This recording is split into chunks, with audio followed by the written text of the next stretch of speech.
Wait until you get a really great job and make tons of cash, and then you can invest, right? When you're 40, put some money into a bank account. Or a hole in your yard. Or a hole in your yard. Is that right, Emily? Does that sound right?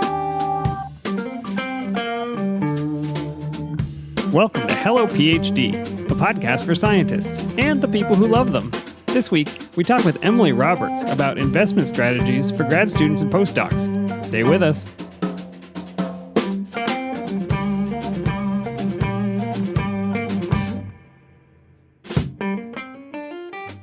And we're back. This is Hello PhD, episode 89. I'm Joshua Hall. And I'm Daniel Arneman. And we'll discuss the human side of science and life in the lab. Hey there, Dan. We are here. We're here. Spring yet? It is. I've seen daffodils. Yeah, I have some that popped up at my mailbox. I've got these little mini daffodils. They're super cute. They're like small versions of regular daffodils. Did you plant them, or they just happened to show up? I planted them for something. I don't remember why, but you planted them for this. This is why, to see them outside your house. That's right.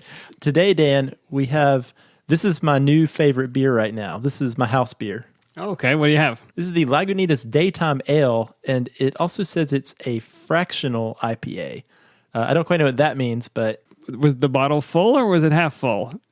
I'm not sure. It's half full for me, Dan. Half empty? But I will say, Dan, this checks all the boxes for me. This is a session type IPA. It's only 4.65% ABV, so pretty light, but really good hoppy character, I think. What do you think?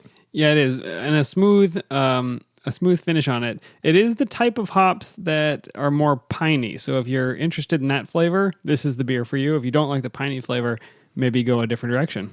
That is true, Dan. I try to keep it mixed up. I have a Citra hops IPA, and then I mix it up with this more piney hops IPA. Sometimes it's a tangerine, sometimes it's a pine tree, sometimes it's a bar of soap. They all taste delicious. It's all good. But yeah, I've been going through these. I know my beer store can hardly keep these in stock because I just keep getting this one. There's like so many choices, but I'm digging this one right now. Dan, one thing I got to say is yesterday was a real treat for me. You got to see me 2 days in a row? I did, Dan. You were on campus. Back in the old stomping grounds, there is a group at UNC for science writing and communication, and they're doing a series this year on various forms of science communication. And so we got to go and give a talk on starting a podcast, how to do it, kind of the nuts and bolts. Yeah, it was super fun. We had a room full of grad students and postdocs who were all interested in starting their own podcasts, and it was really fun taking a walk down memory lane, thinking about the early days of starting this podcast, things we've learned, and just trying to encourage other people that, hey, you can do this too. Yeah, it was really fun. I hope that all of those people start podcasts. The piece of advice you gave that I thought was great was find the thing that everybody's tired of you talking about. That's your podcast, because you're just so passionate about it that your friends and your spouse and your neighbors are just like, shut up about graduate training and education, Josh. Start a podcast. Are you saying we should start a podcast about IPAs? I think we just did. Also, Dan, I wanted to say I have been really enjoying our Hello PhD Slack channel that we have set up for our Patreon subscribers. We've had some really cool interactions and conversations going on there. It is such an incredible medium to be able to go deeper on topics that we cover here. And it's you and I talking together, but it's I don't know, so valuable to me to hear people in other countries and their experience and at different stages of their scientific training. So I don't know, it's just such a cool thing to be able to hear back in real time as people discuss these issues. It's really fun.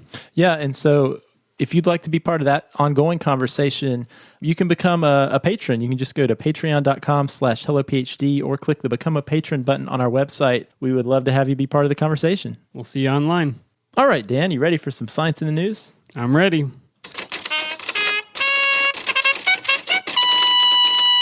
right, Dan, there's really no way for me to transition into this topic, so I'm just going to come out and say it. We're going to talk a little bit about firearms and gun safety. Yeah.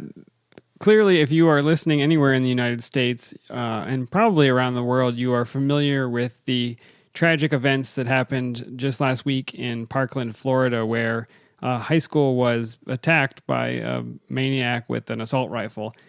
And we are pretty apolitical here on the show, and we don't want to politicize that event or the tragedy that occurred.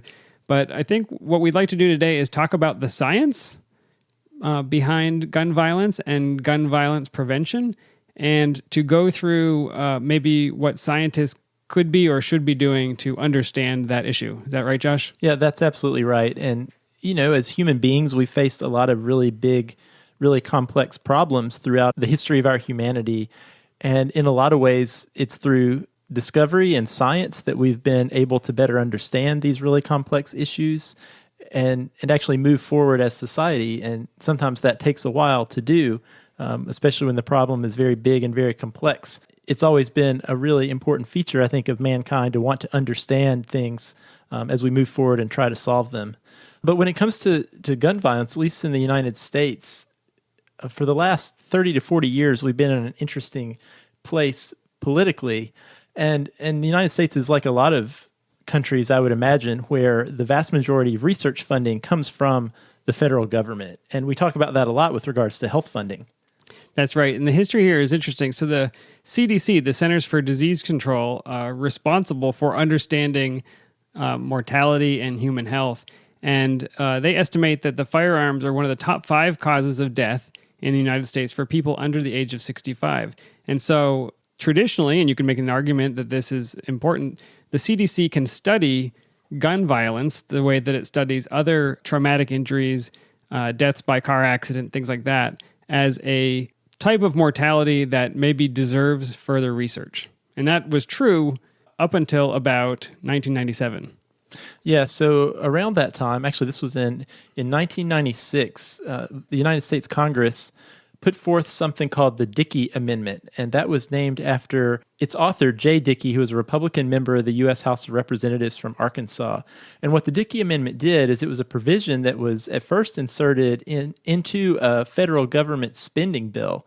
And what it did was it mandated that none of the funds made available for injury prevention and control, which is a division of the CDC, could be used to advocate or promote gun control. So I think the concern by some politicians was that funds that were being channeled to this injury prevention and control arm of the CDC that was being used for studying gun violence, they didn't want that money used for lobbying purposes against firearms use in the United States. Yeah, the organization was still allowed to research injuries and deaths from firearms, but they weren't allowed to politicize it or to make recommendations about political goals to change those numbers. And it went a little bit further than that because the following year, the budget for that program was basically cut out of the CDC. The CDC's budget was cut by $2.6 million, which was the precise amount that had been going to this gun research program. Yeah, and it's important to note the historical context of this happening. So the amendment was introduced after some pretty intensive lobbying by the National Rifle Association, or NRA, and this was in response to, I guess from their point of view, perceived bias for this 1993 study by a researcher named Arthur Kellerman, and he's an American physician, epidemiologist, and current professor and dean at the Herbert School of Medicine at Uniformed Services University.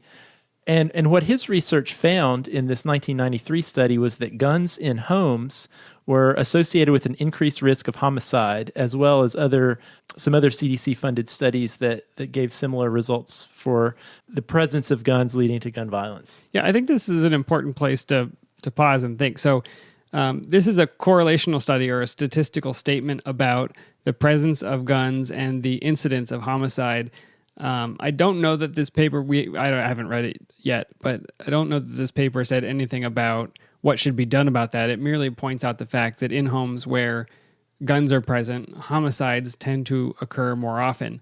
And it's the same type of thing that you could imagine with any other type of research. So if we are looking at the incidence of teen deaths in car accidents due to, having their friends in the car, those are numbers that we can measure, but the impact of that research is totally apolitical, and so that research can continue in this case because there is a threat maybe of changing laws based on gun rights.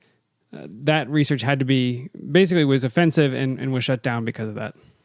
Yeah, and we've seen this happen in other contexts, whether it's been climate change or women's health or a host of issues, a response to, I don't necessarily like the the results of this research or the results of this research potentially have negative consequences for my economic interests or my personal ideals. So the response is not to do additional research, but let's just stop asking the questions. That's right. And I think it's ironic. It's interesting to think about the fact that in the CDC's 2016 budget, there's $6 million of research for prion diseases, which we recognize as an important issue and something that we'd want to understand about. But prion diseases affect an estimated 300 people in the United States, just 300 a year. Compared to gun deaths, it's a drop in the bucket. A serious issue, but not even close in terms of the impact on people's lives. And so if you thought about this in a proportional manner, you would think a lot more than $6 million would be given to understanding gun deaths. And this is not just the type of massacre that occurred at the school last week. Gun deaths that occurred due to violence in city streets, suicide-based gun deaths. There are a lot of different ways that this research would really benefit just understanding how this is happening, and then potentially what are the different paths we could take to making it less without removing people's rights. Yeah, and Dan, as this debate has once again raged on here in the United States, I've seen this argument before, but as a historical example, back in the 60s, Congress noticed that people in a similar age group to those that are now high incidents being affected by gun violence were being killed on highways in automobile accidents. And so what the government did at that time was they appropriated $200 million for the National Highway Traffic Safety Administration to do research on how to make cars safer, how to make roads safer, how to train drivers better. And it's been estimated that research has saved over 350,000 lives. And none of that involved confiscating automobiles, but it was just trying to understand what's causing this problem. And if we better understand what's causing this, then we can come up with responses that make sense. How do we make it safer to drive a car, to own a car? Yeah. And so a couple last interesting happenings right now. So in the years since the Dickey Amendment, one thing that I found interesting as I was reading more about this was that J. Dickey, the original author of the amendment, has since, in more recent years, J. Dickey actually came out saying he regretted his role in stopping the CDC from researching gun violence, that his initial interest was he didn't want these dollars to go towards advocacy, but he was quoted saying, "Doing nothing is no longer an acceptable solution," in a 2015 letter to other representatives in Congress. Most recently, just this week after the tragic events that have unfolded, Martin Heinrich, who is a Democratic representative from New Mexico, is now calling for repeal of the Dickey Amendment and trying to introduce legislation in Congress that would repeal that restriction on funding for gun violence by the CDC. It'll be interesting to see what happens. There's still a lot of lobbying dollars and political opposition, just like there were in the 90s, if not more intensified today. So it'll be interesting to see what happens there. But one last point I want to leave us with, Dan, was a quote from David Hemenway, and he's director of the Harvard Injury Control Research Center. And so you could think about this, Dan. This is a similarly focused center as the one in the CDC that initially would be studying gun violence. And he says this, he says, "Compounding the lack of research funding is the fear among some researchers that studying guns will make them political targets and threaten their funding even for unrelated topics. There's so many big issues in the world, and the question is, do you want to do gun research? Because you're going to get attacked. No one is attacking us when we do heart disease." Yeah, it's so true. This is science in the news because this is in the news, clearly. And the news has been heartbreaking and tragic. And I have been, I think like most people, really upset, but also very confused by the proposals about how to fix the problem. And I wanted to read a quote also, Josh, this one by Mark Rosenberg, who was the founding director of the CDC's Center for Injury Prevention and Control, and was the one who headed this program. His quote that I'll read now gives me a lot of hope that a rational approach, a scientific approach, could help us. And in fact, it's really the only way for us to move ahead. He said, "It is possible, indeed necessary, for scientists to find ways to both reduce gun violence and protect gun rights. For instance, right now, we don't know whether arming all teachers in a school will save lives or take more lives. We don't know whether making it easier for people to carry concealed weapons will save lives or result in more deaths. And we don't know whether banning the sale of semi-automatic rifles will prevent mass shootings or lead to more gun deaths because there will be fewer good guys with a gun to stop the bad guys with guns. To answer the questions, we also have to measure the degree to which each intervention infringes on the rights of law-abiding gun owners. Only rigorous, objective, and well-designed scientific research can find the answer. And that statement just gives me hope that there is a path forward, but we have to depoliticize the search for that answer. Yeah, and I know after something tragic like the events of this past week, we often don't know what we can do about it.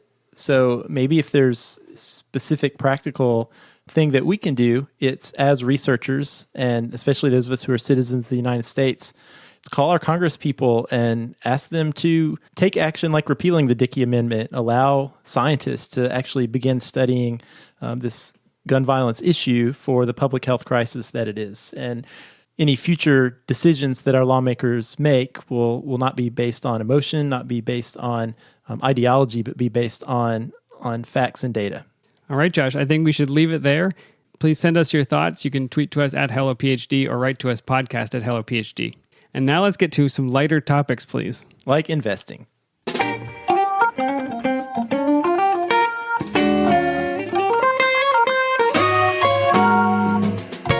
All right, so we have Emily Roberts back on the show for a third time. This might be a record for guests on the show. Hello, Emily. Hello. Very happy to be here. We are certainly glad to have you back. And on this show, we've got a topic that we haven't covered before, but is one that we know a lot of our listeners are thinking about, and that is investing while in graduate school. Yeah, and we'll remind everybody, Emily is the founder of Personal Finance for PhDs, and she has committed her career to helping people just like you, our listeners, PhDs, postdocs, trainees, to figure out the really unusual and unique circumstances of how you manage finances when you don't make a ton of money and you have all these weird tax implications. Yeah, and I wanted to direct people to, if you like what you hear today, or you'd like some more information on related finance topics, way back on episode 33, Emily came on the show to talk about some unique considerations for doing taxes that graduate students might want to think about. And it is tax season now, so if you are scratching your head about that topic, check out episode 33 and also episode 68, where Emily came on the show to talk about targeted savings accounts, which is a really unique way that grad students and postdocs can start thinking about saving for expenses, bigger expenses, or expenses that maybe pop up on an irregular basis. And I will say, Emily, since that episode, I started doing this, and I created a targeted savings account for my taxes and also for travel. You're walking the walk. I love it. Yeah, that sounds amazing. That really warms my heart. Well, welcome back, Emily. The topic today, as Josh mentioned, is investing while in grad school. And since grad students don't make a lot of money, I guess we can stop right there, right? There's nothing to talk about. Yeah, just don't do it. Wait until you get a really great job and make tons of cash, and then you can invest, right? When you're 40, put some money into a bank account. Or a hole in your yard. Yeah, or a hole in your yard. Is that right, Emily? Does that sound right? Well, for the people, who that has to be the way that it is a situation that you have to accept. But there are plenty of graduate students who have the ability to start investing or saving for their goals or paying off debt during grad school or postdocs during their postdoc. It really depends on kind of the cost of living where you are and what you're being paid. But there are plenty of graduate students who are able to start investing. And in fact, based on my personal experience talking with graduate students all over the country, through my websites, through my talks, I've noticed that this topic, investing and taxes, are tied for like the number one topics that people are interested in. And I think it's because a lot of graduate students and postdocs are able to start investing, but even those who aren't are so eager for information because they know that they need to get started as soon as it's feasible for them. Yeah, so let's start with why it's important to think about investing if you can, or saving some money aside when you are in grad school. Yeah, absolutely. So probably the number one most compelling reason is the time value of money. And so what that means is that $1 that you receive today is worth more than $1 that you receive some years or some decades from now, because in the intervening time, that dollar can be invested and it can grow. And so that reason and sort of the math behind that, the power of compound interest, is why I don't believe that graduate students and postdocs should discount any small amount of money that they're able to start investing right now, because it can really have an outsized effect on your wealth in many, many years, because they're of getting this steady, well, maybe not steady, but a rate of return of some kind over, the intervening decades. I actually have a calculation. I'll link to it from pfforphds.com/hellophd. I did a calculation that of course, this is a model. So just an amount of money that a hypothetical graduate student might be able to save during graduate school could have in their retirement a $1 million effect. So just the money they would save over like 5 years in graduate school, if they did $250 a month, if you wait long enough and get a decent enough rate of return, that money can turn into $1 million or something quite similar.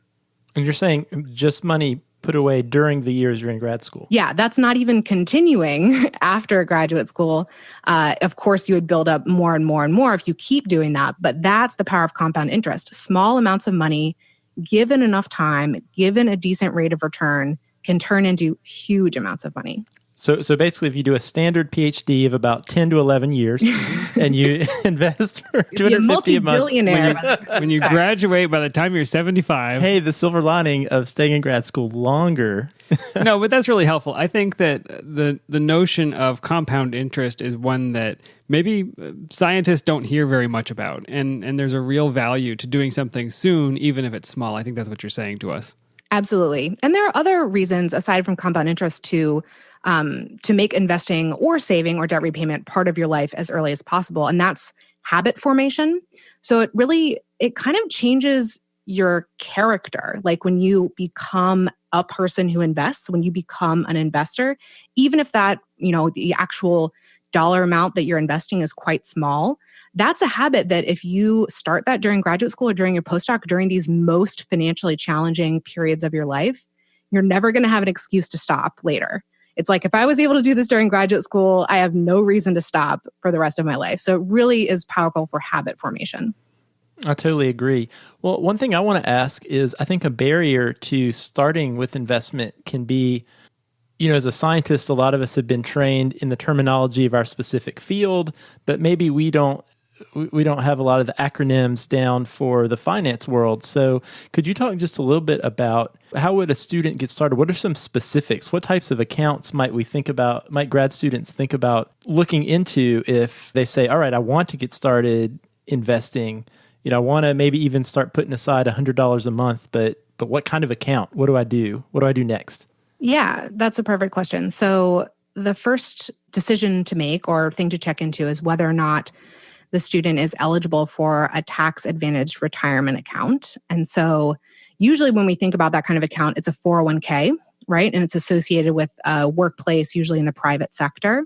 And graduate students almost universally are not eligible for the equivalent that's offered at universities, which are 403bs. Say what those are. Those are stock-based investments. What does that look like? So they're not, so these are just, okay, you can think of a tax advantage retirement account of whatever type as an envelope that wraps around the actual investments that you choose. So the investments themselves could be stocks, could be bonds, could be a variety of other things, could be cash. And then the question is whether or not those investments are wrapped inside of this envelope that protects it from taxes. So a tax advantage retirement account is one where once you have contributed the money, that money is going to grow, ideally, if you've chosen well in your investments and you have some luck or whatever.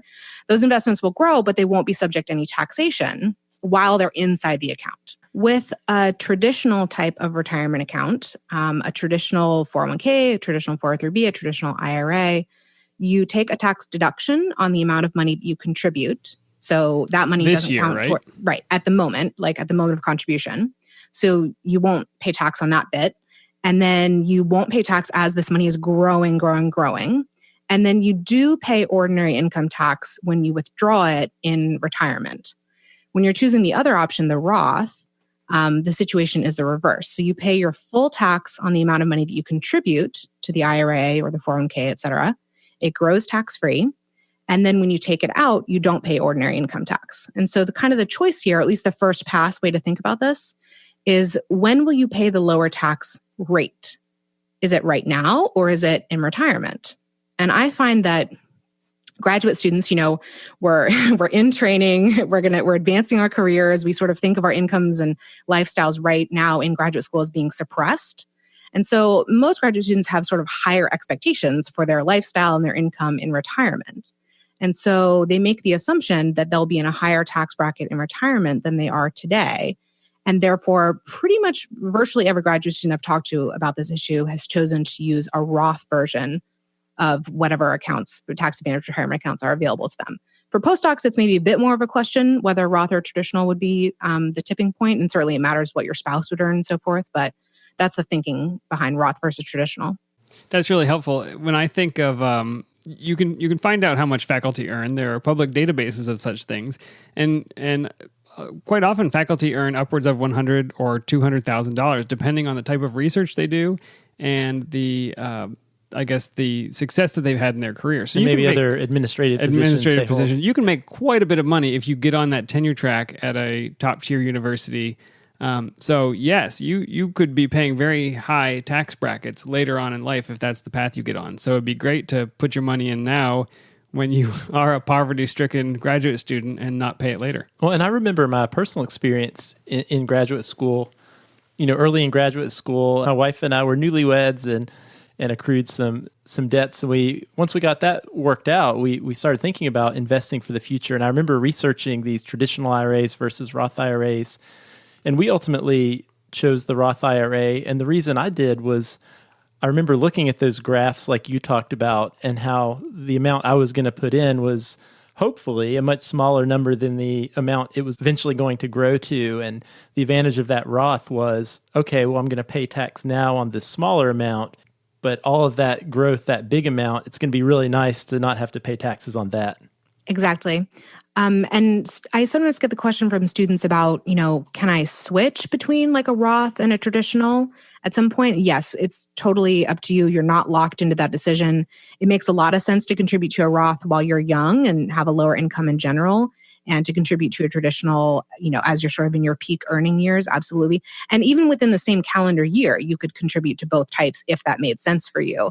It doesn't increase your contribution limit overall, but you could split your contribution between the two types. Now, there is a limit on the Roth, if I'm not mistaken, although maybe this is not a problem that grad students might have. Yeah, so we actually didn't quite get to talking about IRAs because we sort of got off on 401ks and 403bs. And so for a graduate student who most likely does not have access to a workplace-based retirement account like a 401k or a 403b, the individual retirement arrangement or IRA is probably the only game in town. And they may not even be eligible for that. So you first have to check into the eligibility question. But yes, for an IRA, so for 2017, for example, and I believe 2018 as well, the contribution limit is $5,500 per person for Roth or traditional. Tell us more about the eligibility for IRAs. So you said that all of the other things are kind of off the table because they're not supplied by the workplace for a graduate student or a postdoc. So how does one find what they are eligible for, and are there good places to start? Because I know a lot of different organizations will offer some of these financial vehicles. Yeah, exactly. So the first step is to figure out how you are being paid by your university or your funding source. So to contribute to an IRA, or really, I believe, any other type of tax advantage retirement account, you need what is termed taxable compensation. The term used to be earned income, so you may be familiar with that as well. And the emphasis here should be on the word compensation as the question rather than taxable, because as we just talked about, grad student stipends and postdoc salaries are at least potentially taxable. So you're not going to get out of paying taxes on it. But the question is whether or not it's compensation. And the way that's defined at the graduate student level is whether or not you receive a W-2 for your income for the past calendar year. Usually that translates to, did you have an assistantship? And that would give you W-2 pay or compensatory pay. Or did you have a fellowship, or were you on a training grant, which would give you non-compensatory pay and would not be reported on a W-2. So the real definitive way to figure this out for your grad student income is, did you receive a W-2? And the same thing is true at the postdoc level. So postdocs who are employees of their universities are going to be receiving W-2 income. They are eligible to contribute to an IRA. They may also be eligible for the 403B or other workplace-based retirement account offered by the university. Maybe. Postdocs who are fellows, who are not employees, who are not receiving W-2 pay are not going to have access to an IRA, not going to have access to the workplace-based options.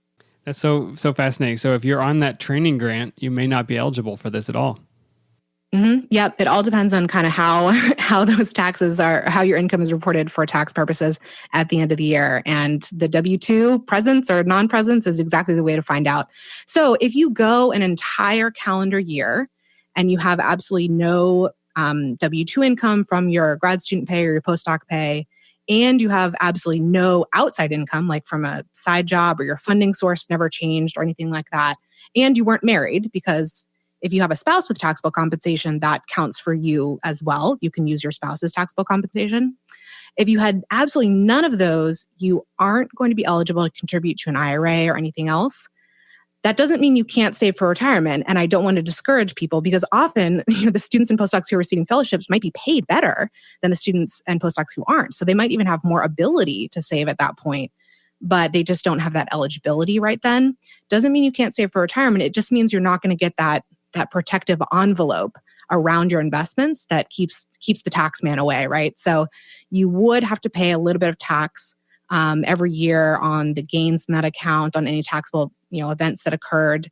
But I just want to reassure them that it's probably going to be a pretty minor bite because of the low tax bracket that at least graduate students are in right now. It happens to be that currently, or at least in 2017, for people who are in the 15% marginal tax bracket, if they have long-term capital gains and qualified dividends, they have a 0% federal tax rate on that income.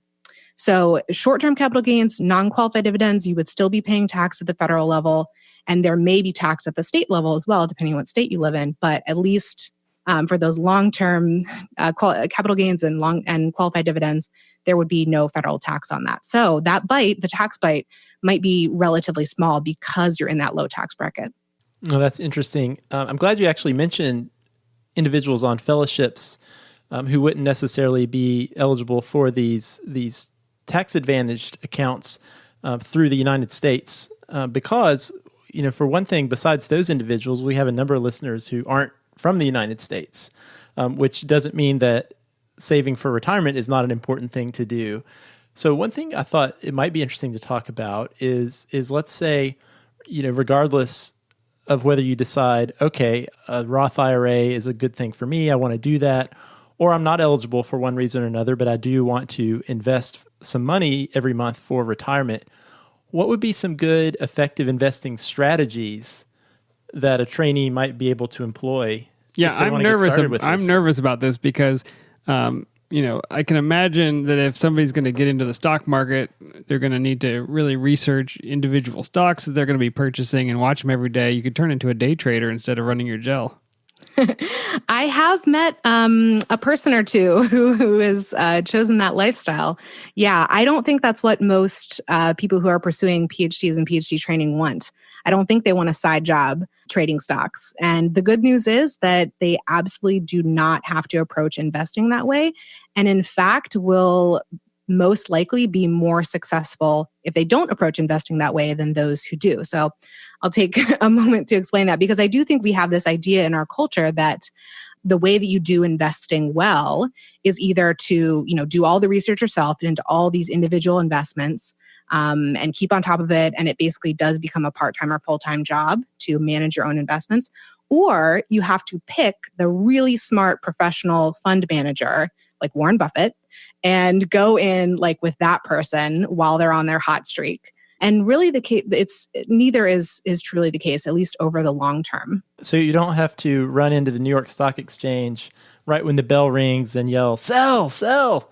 You can, you just shouldn't. I mean, that's usually what I do, but you don't have to. He runs into his local credit union every morning and screams it, and they usher him back out.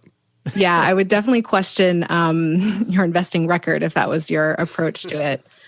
So that's active investing, right? researching in detail individual investments, pushing money into the market, pulling money out, doing this market timing strategy, all of that. So that's active investing. And that's the way we sort of would naturally think that investing has to be. But there is an alternative to that, which is called passive investing. So with an active investing strategy, you're trying to beat the market all the time. You're trying to outsmart the market. And with a passive investing strategy, it's sort of like we just admit that that's not going to happen. And all we're trying to do is match the market returns in some given market sector. So like, I just want to have the same returns as like the stock market overall, not my little select picks within the stock market, just the whole stock market overall. I want to have the same investing outcome as the stock market overall. That would be a passive investment choice. And you can enact this passive investing strategy through index funds. And an index fund, as sort of the name implies, when you think about the stock market indices that are used to track how the market is doing, it's like the S&P 500, the Dow Jones, the NASDAQ. Those are indices. And you can buy a fund that just plain old reflects those indices, that just is representative of how the market overall or some subset of it is doing, and just try to match those market returns instead of beating them. So that's a simpler approach. It's much less time consuming. You don't have to do this tons of research. You don't have to keep on top of everything. You just try to do the same as the market. So it's a very time efficient approach. It's also an inexpensive approach because this active investing strategy is actually very expensive to do all these transactions, all these trades all the time. All of that has a cost to it. If you're paying a fund manager, you're going to have to pay that person very handsomely to be actively, managing those investments. And so all that kind of adds up. And it turns out that when you look at the actual, there's been plenty of empirical studies on this. When you look at the actual long-term investment outcomes for various different investing strategies, active versus passive in different market sectors, once you factor in the higher costs associated with active investing, the passive investing strategy is actually the most successful strategy compared to active. 80% of the time, when we're talking about professionally managed funds, a passive strategy beats out a similar active strategy 80% of the time. So just trying to match those market returns will most of the time be much more successful than trying to beat the market, because most of the time it turns out people are failing to beat the market. I think a lot of this information that you're giving us is really encouraging. That first of all, you don't have to have just lots and lots of extra money to start investing to really have a real impact long term. But also, you don't have to have a degree in finance and devote hours every week to managing this stuff either. You're saying it can be done fairly efficiently, almost a set it and forget it type situation, even with a high percentage of it working out really well, even better for you in the long term. Yeah, it's very counterintuitive because there's as consumers, there's kind of like nothing else in our lives where the most effective choice, the best choice in terms of your outcomes, doesn't cost you something in either time or money. And really, in this case, passive investing is the most effective strategy, empirically verified, on average, most of the time. And it's low cost, and it's a low time commitment. And it's just incredible that those things can coincide together in one product, so to speak. But in this case, they do, and it's fortunate for us, the people who do not want to be part-time or full-time day traders, who just want to have a set it and forget it strategy or a very low touch management strategy. I love this for scientists as well. You keep using the word empirical. This is what the math tells us works out most of the time for most people. And I think that's easy for scientists to get behind. Emily, this has been great. One last thing I have to ask you, though, is just in general, what advice would you give to a grad student or postdoc who's listening to the show today and they're feeling a little bit motivated to maybe start investing? Just any general advice for somebody like that? Yeah, so I would say that really the best thing to do is just get started because like we were talking about earlier, the time really makes a lot of difference. Even an extra year or two that you would start investing earlier can make a huge difference down the line. So get started and don't be too worried about having the perfect strategy right out of the gate. I made a really silly mistake with my investments when I started, and it took me about a year to figure out I had made that mistake.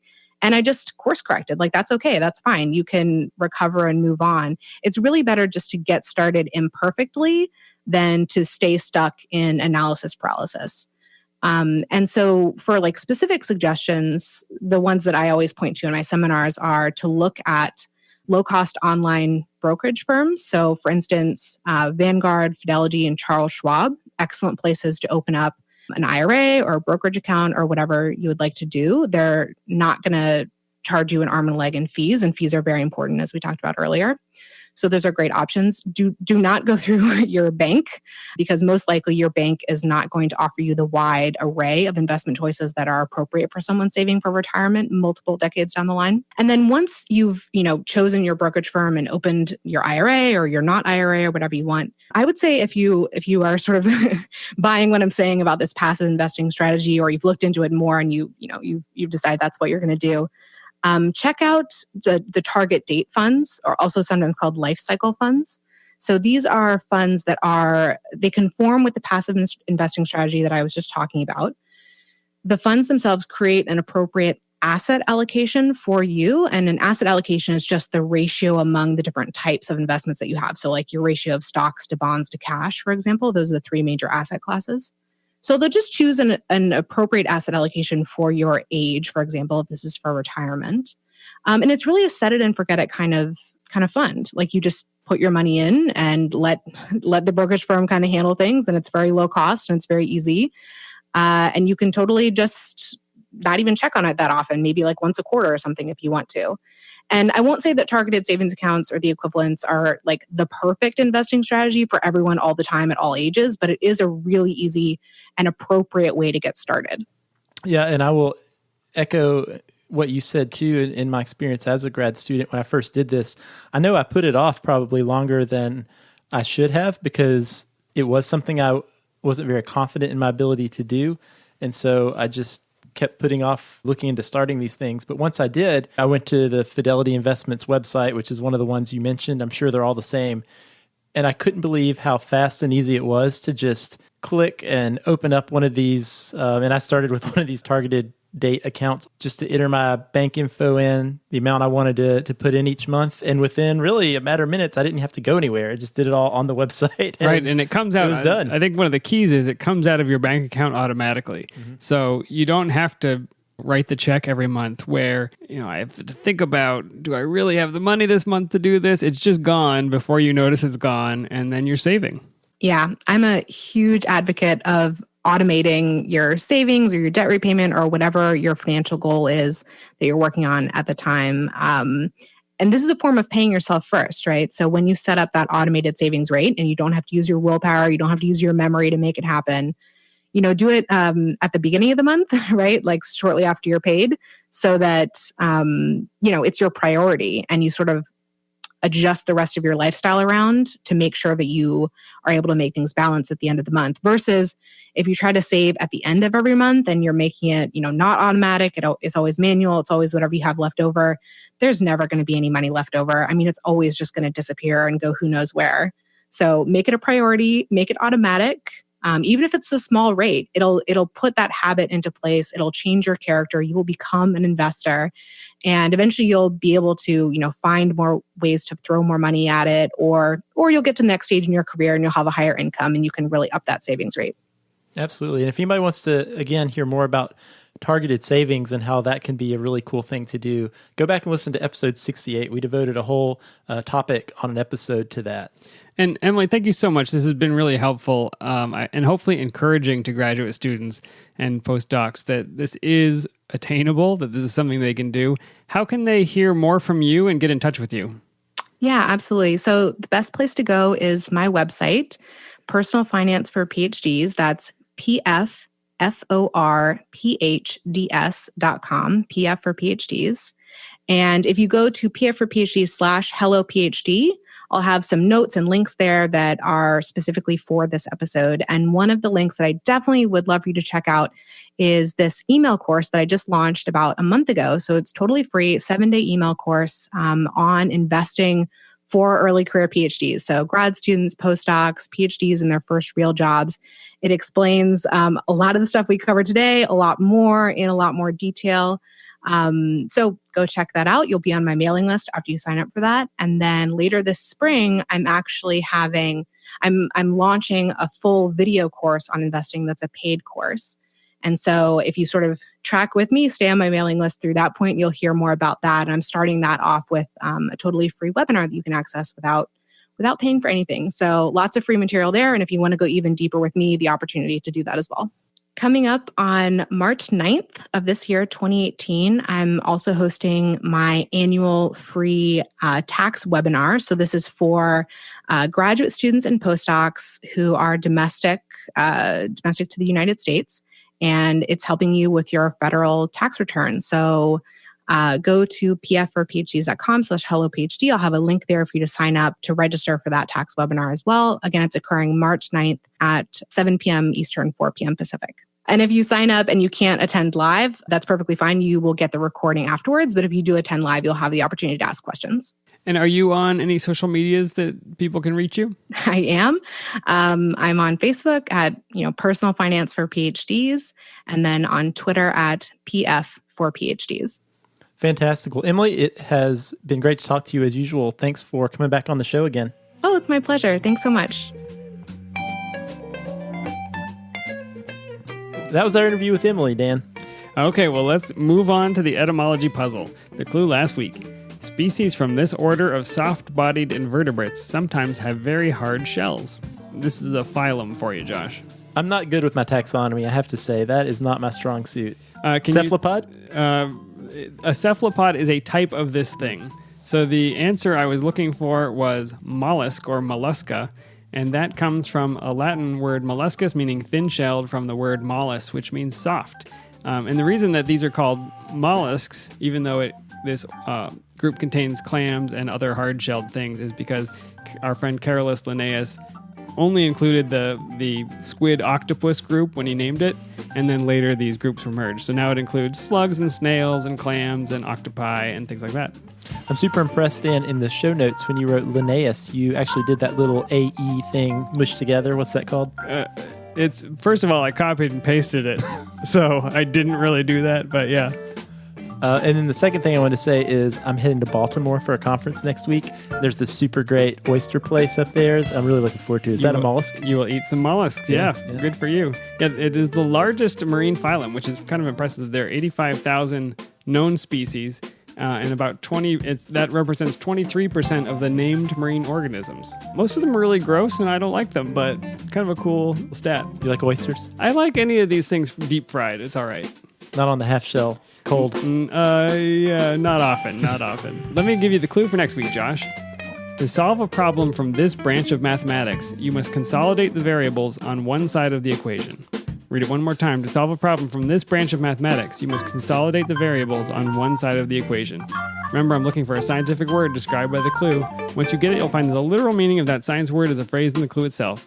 If you think you know the answer, email it to puzzle@hellophd.com, and we'll randomly select a winner from all the correct responses and send the puzzler an Amazon gift card. All right, Dan. Thanks for that. Thanks for joining me again this week. If you have a question or topic idea, we'd love to hear it. You can email us at podcast@hellophd.com, send us a tweet at hellophd, or leave us a message on the Facebook page. If you like the show, leave us a review on iTunes. We love the feedback. If you want to support the show, you can become a patron. Simply go to our website, hellophd.com, and click the Become a Patron button, or you can visit patreon.com/hellophd and join our Slack channel just for Hello PhD patrons. All right, Josh, a really kind of a heady episode, but I think a really important one. And we look forward to some feedback from our listeners to continue this conversation. It's one that we need to have. Absolutely. See you next time, Dan. See you next time.